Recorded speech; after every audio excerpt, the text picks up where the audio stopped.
Merci Chris Koundé na RPV pour la Kansayo. Chris Koundé na boss abonné na chaîne Oyo. Chris Koundé na RPV boss abonné. Chris Ozanga te ko sala bino ngolu pe bolam. Merci à Nanga. Au commencement, était la parole, et la parole est Christ. Radio Parole Vie, la radio qui donne la vie à travers la parole. Mbote shalom bien-aimé dans le Seigneur. Mbote cher papa et maman, chers frères et sœurs. Mbote bandeko balandi Radio Parole Vie. Radio elamsa biso butu tope tongo nyonso. Tika bolingo ngolu pe bolam ya Christ. Et banako bila bino partout à travers le monde entier paye besoin mi. Bandeko nanga basi pe amibali. Nazane son côté abino sango malam na butu tope na tongo lelo. Bandeko nanga basi pe amibali. Comme un prédicateur de la bonne nouvelle.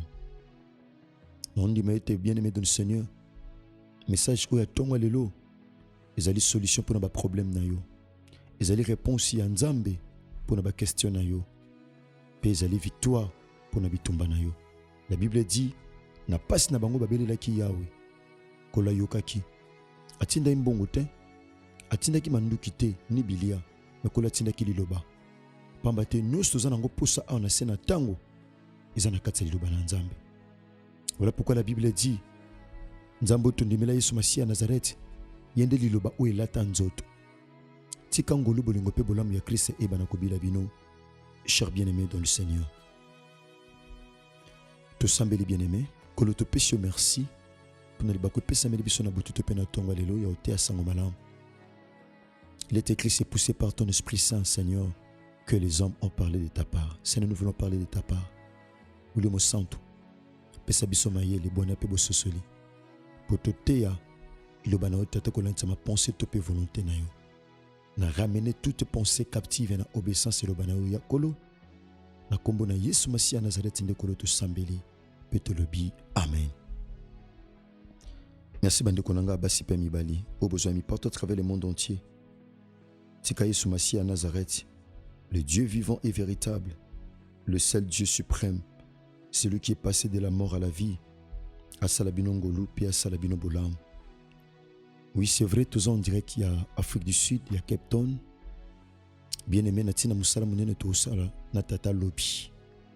Lobby samedi de to bana musala ou na tata nanga le révérend évangéliste Jean-Paul Maëta, pasteur de la foi. To bandango lobi samedi, to chuter nango dimanche. Bongo to tala ba programme e kolanda ndenge to kolekisa yango bien-aimé dans le Seigneur par la grâce de Dieu.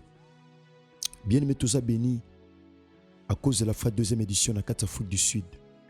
Bien-aimé, peu importe paye sengelo zoma, peu importe coin oyo zali. Na on dit activité oyo, bien-aimé ayé pour nous ma solution katikati na bomwe na yo. Activités za lobby samedi na dimanche to banango na ngonga 17h. Adresse ezali 24 Milner Street Paroy. Bien-aimé, wana ezali adresse ya église na biso CFC Cape Town et quand même na pasteur Kizola Even. Bon numéro ya contact o sengeli bozo bandeko Afrique du Sud. Bandom sou bozo étranger. Boko pe ko komela bandeko na bino bazana Afrique du Sud. Ba to sambela nzambe Yesu Masiya Nazareth nzamba Jean-Paul Maëta. Bien-aimé numéro contact ya pasteur na biso Afrique du Sud o sengeli bobenga pona bozo ba référence mususu o biso tom mususu ko kopesa binote. Ezali plus 27 744 27 66 29. On est allé numéro bien-aimé dans le Seigneur o sengeli bo contacter Natina ya adresse ya à cause de la foi deuxième édition Afrique du Sud Cape Town. Bien-aimé dans le Seigneur, Maman comme Tozolo Bela, mon frère, ma soeur, bien-aimé dans le Seigneur, Otobanda ki lopi. Nasima kolek salo sambo na tata. Bongo lobi tobanda ki enseignement, otobisa ki biso na sima nango, tous attend ko sambela. Bien-aimé thème ezali, d'où vient cette montagne? Ngomba o e uti wapi? Bien-aimé, na vie délivrance à mutu e bandaka. Mukolo mutu soka conscience. Thème ezali interrogatif. Eza thème oyo bien-aimé, ezo ko engager conscience. Eza ko engager penza conscience parce que mutu mituna kamituna tanga zu conscience. Mutu a zu conscience te et ozala pas si pour bimana n'importe quelle situation. To pe ba condition ata boyango, ata linyango te, aobima te. Pourquoi? Parce qu'il a conscience te. Moutouton a commis le niveau le baquet. D'où vient cette montagne? C'est que montagne les a quitté. C'est que les bandits les a quitté. Voilà pourquoi apôtre Paul a zoté à chrétien Galate. A zoté à chapitre 5, comme dans verset 7 tina 8. Abisi bango vous courriez bien, qui vous a arrêté. Vous avez qui mambangu malam. Nini topena na telemisi bino. Nini topena na telemisi bino. Ngombe zala quitté. Tom suna 2024 ngombe zala quitté. Tom suna 2025 ngombe zala quitté. Mais en 2026, vous allez amener un témoignage favorable. Bien-aimé, au Moningomba. Tobaki montagne les alliés élévation naturelle ya sol. Donc ma belle et bimi mu pikuli kolo et kanginzela. Faut ba tuba contourner. Faut ba tuba baluka mu panzi. Faut ba leka na ngomba. Bien-aimé dans le Seigneur, tom su eza kapona yo. Tom su ngomba, ou telemelio eza ngomba ya maladie. Tom su eza ngomba ya péché. Il y a le sumu moke telemelo lokola ngomba. A tous décision au kabouanango. Bien-aimé. Rien. Pourquoi? Parce que telemel bosono lokola ngomba. Pratique moko songolo. Tom sou mon frère, ma soeur, omi sepeli sagayo moko. Tom sou zana vi moko osoko fani tom sou balade mezo kulo na miso. Eza vi oko menete. Eza masumo oko salate. Eza ba pratique oko salate. Bien que ma décision au kozwa, yaya, mais quelques temps après, nazo te ya onde tinomono mon frère, ma soeur, comme un prédicateur de la bonne nouvelle. Ndekonanga mwasi, ndekonanga mobali. Yaya, mon frère, ma soeur, ngombe zali ensemble ba difficulté to kutanango, ensemble ba problème, bitumba, ba mikakatano, nyoso, c'est ça une montagne. Yangona ndengomba. Bien-aimé dans le Seigneur, ma combien lobby dans le livre à Zacharie pas être autant qu'hier. Zacharie chapitre 4, le verset 7. Écoutez la pensée de Dieu. La Bible dit ceci: qui es-tu grande montagne devant Zorobabel? Yona ningomba munene liboso Zorobabel. Non te Zorobabel te. Zorobabel ça le kana tanaye. Ouais zali tanayo ma soeur, tanayo mon frère, papa, maman, bien-aimé dans le Seigneur. Yonem tu nazo teya. Non te yonde konanga moi si pe mobali o kati pongi na butalelo. Topo zuli bakola ndabiso na moi. Topé na Tongo, topé na pokwa, bando besoin en Amérique. Besoin me porte à travers le monde entier. Yo mtuno te à mon frère, yo oh ngomba telemela yo, ngomba kolela, ngomba ba souci, ngomba ya tension, ngomba ya sucre. Ngomba bien aimé dans le Seigneur. Ya ba fibrome, ngomba ya lo lenge nyonso. Ngomba ba kiste, ngomba telemela mon frère ma soeur. Ngomba ya tension. Yestoma, o yebi jara ngombe zo tungisa yo, yo mutu nazo te à mon frère ma soeur. Qui es-tu grande montagne devant ma soeur, devant mon frère?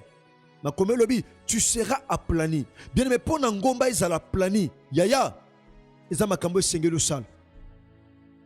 Eza na makambo sengelo sala pour que montagne teremelao ezala aplani. Oui, la Bible dit, Yesu Masia nazareta zo yebisa ba disciple. Abisoko zana kondima. Oko yebisa ngomba oyo epikwama. Yaya, ekende ko chame pa imusus. Soko tien tembete. Yaya, e opikwama. C'est que kondima. E ko kipe ko pikola ngomba ko na tsemelo bananzambe. No ba kezana bangomba. Ba talisi biso ngombe zali élévation naturelle du sol. Yaya, mais ezana ngomba oyo bimate naturellement, mais ezana ngomba oyo bien aimé batunde basalango. Ngomba tel basalango ko sala. Eza ba pebe en Europe. O bangomba batu basala ko sala. Ba créer ngo ko créer d'une manière artificielle. Bien aimé bitenda na créer ngomba. Ngomba bitumba, ngomba mikakatanu. Bien aimé dans le Seigneur. Kaka na mituna to soko mituna. Tenge to tanga ki lobby na pensée biblique. Na parabole au Christ a pesaki. Et peine va dire bien aimé dans le Seigneur. Na parabole au Christ a pesaki. Te peux oser pesa yonanga. Alobini ni bien aimé. Abin évangile à Matthieu chapitre 13. A proposé parabole. Yesu Masia Nazareth a pesé li cessé. Azo comparé royaume des cieux na semence à malam. azo comparer royaume des cieux na bonne sémence. Bien-aimé, alobinin abi bokonza likolo eza lokola mutu moko aloni sémence ya malamu na kati elanga. Nalobaki yango lobi eza na bato ebele na vie na bango balona sémence ya malamu me batikala kobuka te. Balona sémence ya bien batikala kobuka te na vie na bango. Pourquoi? Eza na biloko autant musu epekisaki bango babuka. Eza ba réalité autant musu epekisaki bango babuka. Il y a des choses autant musu epekisaki bango babuka. Nebite mon frère, ma soeur, nini topena nazo pekiso obuka. Olona sémence ya bien mais tikala ma solo. Etikala ma solo mon frère, ma soeur. Aibo konza likolo eza lokola mutaloni sémence ya malamu na elanga na ye. Mais pendant que les gens dormaient, pendant que batu bazalaki ya kolala, ennemi ya mutalona ki sémence, bien aimé, yeba pendant ko simbi sémence ya malamu, yeba ba ennemi ba otelema. Pendant ko zana sémence ya bien na maboko, ya ennemi ba otikote, ennemi ba otelema. Ba otelema mon frère, ba otelema ma soeur. Yo ozana sémence ya malamu. Classe wana tanga eza semence malamu, libala wana eza semence malamu. Nyoso ko zanango mon frère ma soeur, ko ça la force na yo, c'est ça la bonne sémence. Yangwana semence malamu. Makome lobi pendant que batu balalaki ennemi ya mutu azaki na semence malamu, aye. Aye pourquoi?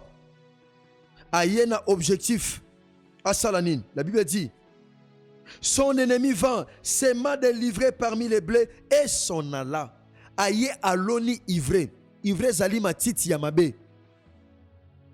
Ivré eyaka pona ko étouffer croissance ya bonne sémence. Ezamba sémence belé olona. Babakisi la ivré pour école malamu te. Nana chelo ivré na sémence malamu olona mon frère. Nani abakisi la ivré mon frère ma soeur na sémence malamu olona. Ezana batobela loni malam mazo bukate nenga loni. Pourquoi? Parce que ivré ezako étouffer bonne sémence. Bien-aimé dans le Seigneur, ivré ezako étouffer bonne sémence. Mon frère, ma soeur, ivré ezako étouffer bonne sémence. Quel genre y a ivré? Ils ont tout fait. Ils ont étouffé bonne sémence. Ivré, mon frère, ma soeur, ils ont étouffé bonne sémence. Aloni ivré, ivré zanin, ivré zali liwa, ivré zali échec, ivré zali maladie, ivré zali la malédiction, ivré zanin, eza matiti ya mabe, ezali défaite, ezali échec, ezali pauvreté, ezali péché, toutes sortes de locaux, ekoko tellement, yaya. Pour n'empêcher Bissoto Mona Bolam. Ivré, c'est quoi? Ivré, bien aimé dans le Seigneur, c'est la montagne. Ivré Zali Ngomba. Ivré Zali montagne. Oh, bah, tiens, mon frère, ma soeur. Pour nous combattre, pour nous sombater, pour nous longater, pour nous avancer. Ivré Zali via péché, via Masumu, c'est ça l'ivré. Via limitation, c'est ça l'ivré. Via stagnation, bien aimé, c'est ça l'ivré. Bien-aimé, vie, bien-aimé, Yakobaluka ke sikamoko, c'est ça livré. Aloni ivré akei. Batobele na vino ba pusana ka ba saloma be ba kenda. Tangu baloni ivré ba kei. Eza batu musu ba décevoir ba kenda. Batu musu ba lelisa ba kenda. Batu musu ba memela pasi ba kenda. Batu musu na vie ba memela déception ba kenda. Batu musu ba memela pasi ba kenda. Batu musu ba memela soni bakenda. Batu musu ba memela mawa bakenda. Batu musu ba memela ba souci bakenda. Aloni accueilli. Bien-aimé dans le Seigneur, mon frère, ma soeur, papa, maman, nana loni la ivré. La Bible dit ba loni ivré peut accueillir. Bien-aimé, yoka suite. Pendant qu'accueilli, ma comme lobby, l'herbe. Lorsque l'herbe a eu poussé, yoka mon frère, ma soeur, lorsque l'herbe a eu poussé et donné du fruit, l'ivraie parut aussi. Tangu, yaya, tangu matiti, tangu bonne semence, ebimisi mbuma. Bien-aimé, ivrepe, ebimi. Ivrepe, bimisi mbuma, et même confusion. Bien-aimé, livrer, c'est la confusion. La montagne, c'est la confusion. Nana memaka confusion na santé na yo. Nana memaka confusion na bafaire na yo. Nana memaka confusion na libala na yo. Nana memaka confusion na maternité na yo. Nana memaka confusion na commerce na yo, bien-aimé dans le Seigneur. Nani memaka confusion. Mon frère, ma soeur, bien-aimé, nani memaka confusion. Nana memaka confusion. Bien, ezana batu ba memela confusion na vie. Ezana batu ba memela kolela na vie. Bien-aimé, nana memela confusion. Oza nango posa ozwa, yango to zwaka. Oza nango posa osomba, yango to sombaka. Oza nango posa, yaya, yango to zwaka. Pourquoi? C'est la confusion. La confusion, bien-aimé. Confusion, mon frère. Confusion, ma soeur. Mais dans zone dima, kati na Yesu Masiya Nazareth, il veut ane ko pikwama, il veut ane ko zika. Pour confuser si la vie na yo. Gomba ne ko longwa na losambo, mon frère. Gomba ne ko longwa, bien-aimé dans le Seigneur. Yango na sima senema o bien-aimé, sambela. Longola ivre nyon se nema lona na santé na yo. Longola ivre nyon se nema lona na bafaire na yo. Longola ivre nyon se balone là, mon frère et ma soeur. Longola yango, longola. Nana chelo ivre, nana chelo confusion. Okoboya confusion na vie na yo. Okoboya confusion na santé na yo. Bien metika kole su Masiya Nazareth. Nzambe moko asolo pe abomo. Akanisa bino sala bino ngolu pe bolam. Tika bolingo ngolu pe bolam ya Christ eba na kobila bino. Bien me lobi tokutani bien aimé na 24 millénaires structure parole. Tokutani bien aimé lobby. Par la grâce de ton ndima ke Christ a ozanga toko sala biso ngolu pe bolam. Bandeko nanga basi pe mibali na ondima ete bolam ngolu pe bolingo Christ et ozanga kate koyeba na kobila biso. Merci bandeko nanga basi pe mibali tika kole su Masiya Nazareth. Nzambe moko asolo pe abomoy. Nzambo tondimela, nzambo tokatela bapongi, atana ndako na mboka bapaya. Kokata pongi pona kosalela ye na kisaba sacrifice. Kole su Masiya Nazareth, nzamba tatana nga Jean-Paul Mayeta, pasteur de la foi. Asala bino ngolu pe asala bino bolam. Merci bandeko équipe technique obozana musika pour notre traitement même ya musalo to sala. Kola sala bino ngolu, asala bino penza bolam. Merci bandeko nangai.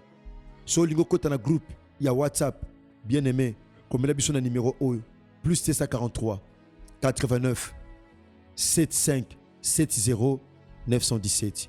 Tika kole su Masiya Nazareth, nzamba solo pe abomoy, asala bino ngolu, pe asala bino bolam. Oyo numéro ya jeune Christ Kundenga Enoch. Tolobami ba 75 ba 70, bandeko Brazzaville bazo déclarer na bandeko mususu, bien aimé à français, bazo na complication, ya ko koma 75, on a voilà pourquoi to kabuli on touché 75. Que Jésus-Christ de Nazareth vous bénisse. Merci. Au commencement était la parole, et la parole est Christ. Radio Parole Vie. La radio qui donne la vie à travers la parole.